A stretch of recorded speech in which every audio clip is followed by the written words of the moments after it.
फिर क्लास 10 का sample paper continue करेंगे। इससे पहले वाली वीडियो में हमने आपको 7 क्वेश्चन करवाए थे और उसके आगे क्वेश्चन हम डिस्कस करने वाले हैं। इन क्वेश्चनों की पूरी सीरीज है, पूरा सैंपल पेपर मैं एक सीरीज में बनाऊंगा, कई छोटे पार्ट से वीडियो बनेगी। आप इसकी पहले वाली वीडियो जरूर देखें और जरूर कमेंट करें, बताएं हमें कैसा क्वेश्चन समझ में आया नहीं आया, जो भी क्लियरिटी हो डाउट हो पूछ सकते हैं। चलिए क्वेश्चन नंबर 8 पे चलते हैं। What is the distance between two parallel tangent of a circle of radius 4 cm? एक सर्कल है, एक क्वेश्चन 1 मार्क्स का, ध्यान देना। बट डिस्टेंस पूछ रहा है दो पैरेलल टेंजेंट का। एक टेंजेंट ऐसे जा रही है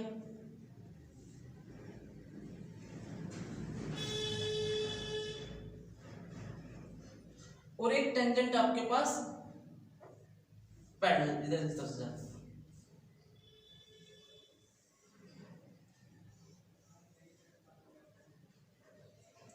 जैसे ये लिख दिया मैंने ए बी सी डी। देखो ए बी पैरेलल है सी डी, क्वेश्चन में की बने और रेडियस दे रखा है 4 सेंटीमीटर। ये सेंटर हो गया, ये भी 4, ये भी 4, यहां से आता 4 4 है। तो कह रहा दो टेंजेंट, ये सपोज है पी पॉइंट है, पॉइंट ऑफ कांटेक्ट यहां पे लिख दिया मैंने क्यू पॉइंट। क्वेश्चन समझना, क्वेश्चन क्या कह रहा है, दो टेंजेंट के बीच का डिस्टेंस, तो ध्यान दो 4 सेंटीमीटर ये और 4 सेंटीमीटर ये, तो कितना हो जाएगा बेटा P Q is equal to 8 centimetre. तो दो टेंजेंट के बीच का डिस्टेंस कितना है 8 सेंटीमीटर। कॉपी करो इसे। Question number 9, in given figure if AT is a tangent, आपको AT एक टेंजेंट दे रखा है, AT एक टेंजेंट है to the circle with centre O, centre O है, such that OT is equal to 4 centimetre. OT ये दे रखा है 4 सेंटीमीटर। कहता है एंगल OT है 30 डिग्री, OT एक 30 डिग्री दे रखा है, लेंथ ऑफ AT, आपको ये AT फाइंड करना है। बहुत इजी क्वेश्चन, ध्यान समझना। चैप्टर नंबर 9 को याद करो। देखिए आपने ऐसा कुछ सीखे थे, यहाँ पे राइट एंगल ट्रायंगल है, तो 90 डिग्री के सामने वाला क्या होता है हाइपोटेन्यूस, और जिस एंगल की हम बात कर रहे हैं उसके लिए क्या है ये बेस। क्वेश्चन थोड़ा फील करो, मेरे पास 90 के सामने वाला हाइपोटेन्यूस पता है और बेस की बात करनी है, बेस फाइंड करना है। अब थोड़ा क्वेश्चन फील करना, b अपॉन में h, ये b अपॉन में h, b बेस अपॉन में h का कनेक्शन कहां होता है cos थीटा। दोबारा कौन समझो, आपके पास ये एंगल पता है और मुझे AT फाइंड करना है, बेस फाइंड करना है और हाइपोटेन्यूस पता है। B और h का कनेक्शन कहां होता है cos में होता है, cos 30, B क्या है बेस तो पता ही नहीं AT, और h क्या आपका hypotenuse 4 centimetre. cos 30 value √3/2/4, 80 root ये हो जाएगा 4√3, 2 अपॉन में चला जाएगा 2√3 सेंटीमीटर। तो वो 80 कितना आ गया 2√3 सेंटीमीटर। अब तुम दोबारा समझना, क्वेश्चन में मैंने ट्रिगोन यूज करी है, cos 30 लगा के सॉल्व किया। अब आपके मन में क्वेश्चन है कि सर पाइथागोरस क्यों नहीं लगाया। बेटा ध्यान देना, आपके पास ये साइड पता है बट ना तो ये पता है और ना ही ये पता है। पाइथागोरस तब लगा पाते जब आपके पास कोई दो साइड पता होती। अगर ये OT गिवन होता, ये गिवन होता, तो ये फाइनली इजी हो जाता, बट ना तो ये पता है और ना ही ये पता था आपके पास। तो हमने क्या यूज किया ट्रिगो। ये चैप्टर था 10th से रिलेटेड बट यूज किसका करना पड़ा है ट्रिगो। तो हर चैप्टर बारीकी से पढ़े, कॉन्सेप्ट अच्छा जाने, कहीं भी यूज हो सकता है। इसे कॉपी करो। देख क्वेश्चन का 9th का एक और वाला पार्ट है, उसे भी डिस्कस करते हैं। In figure CP and CQ are tangents to a circle with centre O। CP और CQ टेंजेंट है, सेंटर O है। ARB is another tangent, ARB दूसरी टेंजेंट है, touching the circle at R, जो सर्कल को R पे touch करता है। If CP 11 centimetre BC 7 centimetre find the length of PR। देखिए बहुत इजी है, समझना, कुछ थोड़ा फील करना। CP and CQ tangent, CP और CQ टेंजेंट है बेटा, तो CP is equal to CQ from tangent drawn from C। अगर आपके पास CP 11 सेंटीमीटर है तो CQ भी कितना हो जाएगा 11 सेंटीमीटर। पहली बात तो अपने ये समझ में आ गया, ये भी कितना हो गया 11 सेंटीमीटर। इसके बाद क्वेश्चन में BC दे रखा है 7, यहां से यहां तक दे रखा है 7। अब थोड़ा फील करो, आपके पास ये 7 है और यहां से यहां तक 11 है, तो ये कितना हो जाएगा PQ। तो PQ जानने के लिए 11 में से 7 माइनस कर देंगे तो आ जाएगा 4 सेंटीमीटर। ये आ चुका है 4 सेंटीमीटर। अब देखो ध्यान देना, जब BQ निकल गया तो बेटा BQ किसके इक्वल है BR, BQ is equal to BR। Reason, tangent external point से ड्रॉ की गई दोनों टेंजेंट आपस में इक्वल होती है। B से खींची गई BQ और B से खींची गई BR इक्वल है। Drawn from B, therefore BQ is equal to BR is equal to 4 centimetre. Copy करो। The question 10th, a ladder is placed in such a way that its foot is at a distance 5 meter from the wall and its tip reaches a window 12 meter above the ground. Find the length of the ladder. Question तो समझो, question में क्या कह रहा है वो, question क्या कहना चाहता है, एक वॉल है, क्या बेटा दीवार। A ladder is placed in such a way that is a foot is at a distance of 5 meter from the wall। और जो ladder का फुट है, ladder का जो पैर है यहां से, इसका डिस्टेंस जो है वो 5 मीटर दे रखा है और ladder इस तरीके की है। आप इधर भी आपने देखा होगा, जब दीवार आप एक सीढ़ी लेके आते हो, उस सीढ़ी को आप किसी के सहारे लगाते हो तो कहीं सीढ़ी कम से कम यहाँ होगी, तो ऐसा लगेगी वो, और ऐसा चढ़ते हो जाओगे। तो यहां से यहां तक का डिस्टेंस क्या दे रखा है 5 मीटर क्वेश्चन में गिवन है। Tip reaches the window 12 metre above the ground, और जो विंडो है 12 मीटर अबव द ग्राउंड से, यहाँ पे विंडो है। Find the length of ladder A B C। ये क्वेश्चन इतना इजी है, आप खुद कर सकते हो। पाइथागोरस लगा दो, 5 का स्क्वायर 12 का square is equal to AC का square, 25 plus 144 is equal to AC। Using the Pythagoras, ध्यान देना, बेस का स्क्वायर प्लस परपेंडिकुलर का square is equal to hypotenuse. 169 check कर लो, 169 किसका स्क्वायर है 13 सेंटीमीटर। तो ये क्या था आपके पास, एक लैडर था, तो उसकी लेंथ कितनी आ गई 13 सेंटीमीटर। तो यूजिंग पाइथागोरस सॉल्व किया। कॉपी करो। देखिए क्वेश्चन 11 आपको AP गिवन है, क्या गिवन है AP, अर्थमेटिक प्रोग्रेस गिवन है, first term second term third term.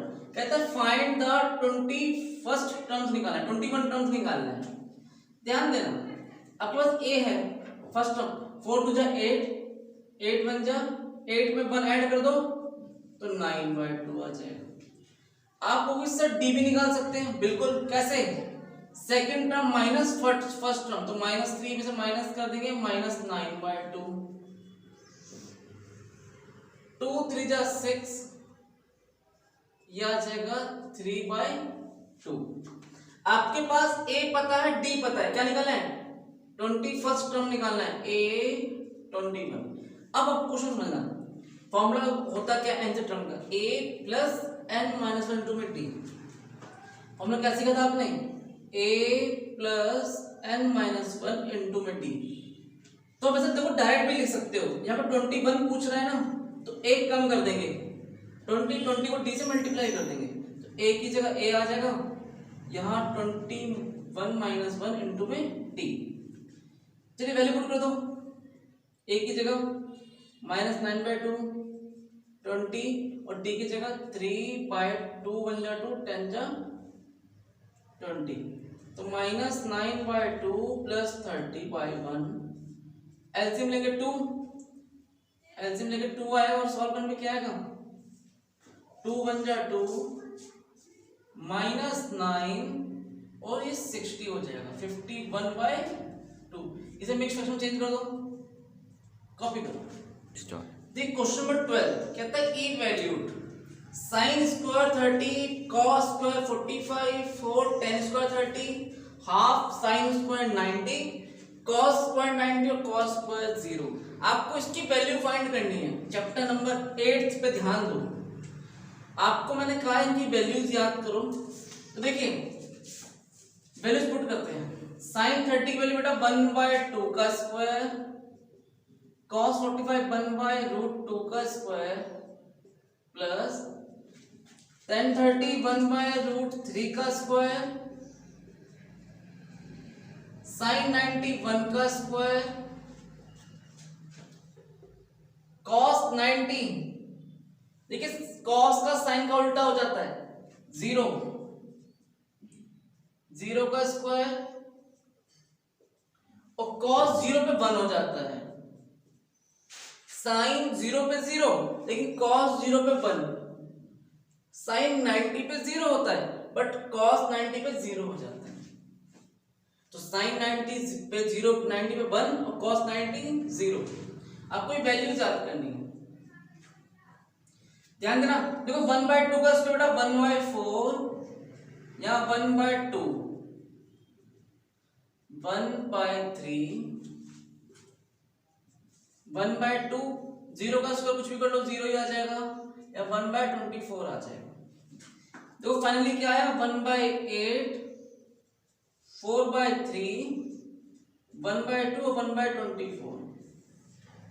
अगर मैं सबका एलसीएम लूं तो 24 ही आएगा, 3 बन जा 3, 8 4 जा 32, 12 बन जा 12, 1 बन जा 1। इनको ऐड करो 35 37 47, 35 35 37 47 बन गया 46। एक सेकंड थोड़ा सा प्लस है, प्लस है ना, यहाँ ध्यान देना प्लस है तो यहाँ भी प्लस, 48/24। तो आपकी वैल्यू क्या है 2। तो आपने देखा कि आपको केवल इसकी वैल्यूज याद होनी चाहिए। 8.2 जो टेबल है आपके पास वो वैल्यूज याद कर, बिल्कुल वो बहुत इंपॉर्टेंट है, वैल्यूज याद करो, उसका यूज बहुत ज्यादा है। वैल्यूज याद होगी तभी आप ऐसे क्वेश्चंस कर पाएंगे। चलिए कॉपी करो। देखिए question number 13 proof that cos square theta 1 plus tan square theta, क्या प्रूफ करना है 1। अब आप सोच रहे होंगे कि सर एक नंबर का क्वेश्चन है वो प्रूफ में आ गया, कैसे प्रूफ करें, क्या करें, बड़ा मुश्किल लग रहा है। ध्यान देना बिल्कुल छोटा क्वेश्चन है। तो सर क्वेश्चन समझो करना क्या है। देखिए इसका एलएचएस टेक करते हैं, cos square theta 1 plus tan square theta. अब आप 8.4 एमिनिटीज याद करो। क्या एमिनिटीज याद करनी थी 1 plus tan square theta is equal to क्या होता है बेटा sec square theta. 1 plus tan square theta is equal to क्या होता है sec स्क्वायर थीटा। और एक बात और, cos का उल्टा क्या होता है sec। ये लीजिए क्या आंसर आ गया 1। हो गया प्रूफ, कितना इजी था, कॉपी करो। देखिए question 14 if the lateral surface area of a cylinder is 94.2 centimetre square, it's height 5 centimetre, कहता है find radius of the base. देखिए सबसे पहले आपको क्वेश्चन 13 चैप्टर का है वॉल्यूम सरफेस एरिया, ध्यान देना। देखिए लेटरल सरफेस एरिया मतलब क्या है CS से। सबसे पहले क्वेश्चन एक फिगर ड्रॉ करते हैं। सबसे पहले ऐसे क्वेश्चंस में आपको यही करना है, फिगर ड्रॉ कर समझना। आपके पास क्या है और क्या फाइंड करना है वो ध्यान देना। आपके पास रेडियस नहीं है वो ही फाइंड करना है। हाइट दे रखी है 5 सेंटीमीटर, चलिए ठीक है लिख दिया। आपके पास CSA है, क्या है CSA बेटा 94.2 सेंटीमीटर स्क्वायर। अब देखो ध्यान देना, आपके पास क्या है CSA गिवन है और हाइट गिवन है, क्या निकालना है base find the radius of the base, base को बेस जो ये बेस है इसका रेडियस फाइंड करना है। ध्यान देना, फॉर्मूला याद करो, क्या होता है 2 पाई आर एच, 2 का 2, पाई का 22/7, आर की जगह आर, एच की जगह 5। देखिए यहां पर पॉइंट हटा के 0 लगा दो, तो आर इज इक्वल टू, ये 7 जो डिवाइड में है मल्टीप्लाई में जाएगा,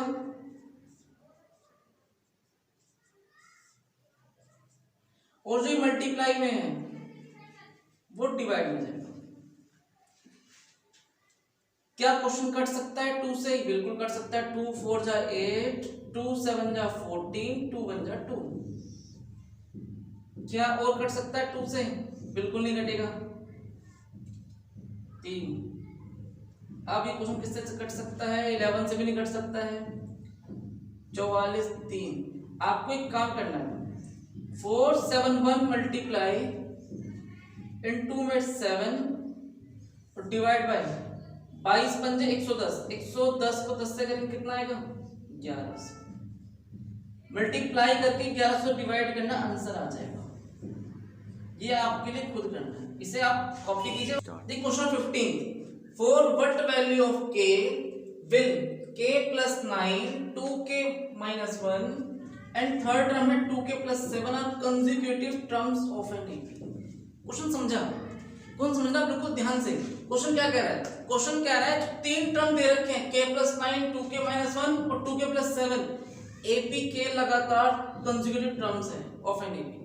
कहता है find the value of k।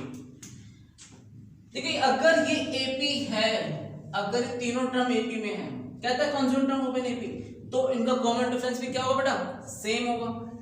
मतलब A2 - A1 कर लो वही आएगा A3 - A2 करने पे।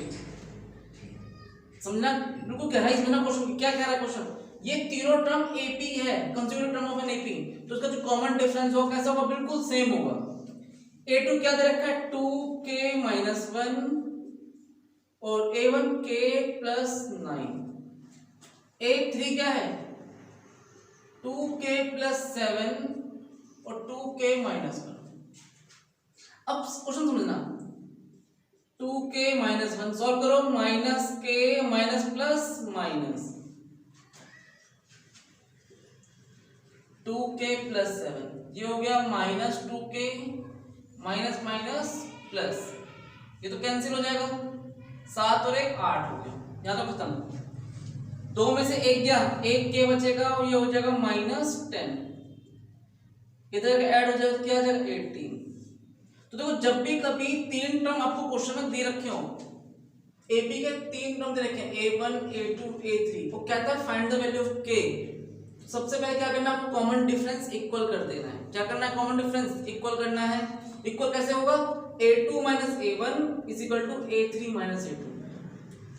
A2 - A कर लो तो वही डिफरेंस होगा जो इधर करने से डिफरेंस है। बिकॉज रीजन क्या है? क्योंकि तीनों term consecutive term of an AP।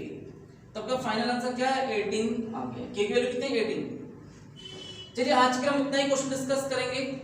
आज आपको मैंने 15 क्वेश्चन तक सॉल्व करवाया है। इसके नेक्स्ट वीडियो जो आएगी इसमें आगे क्वेश्चन डिस्कस करेंगे। आज का इतना ही, और हमारे चैनल को प्लीज प्लीज प्लीज देखें, चैनल सब्सक्राइब करें, शेयर करें, अपने फ्रेंड्स को बताएं। ओके, कॉपी कीजिए।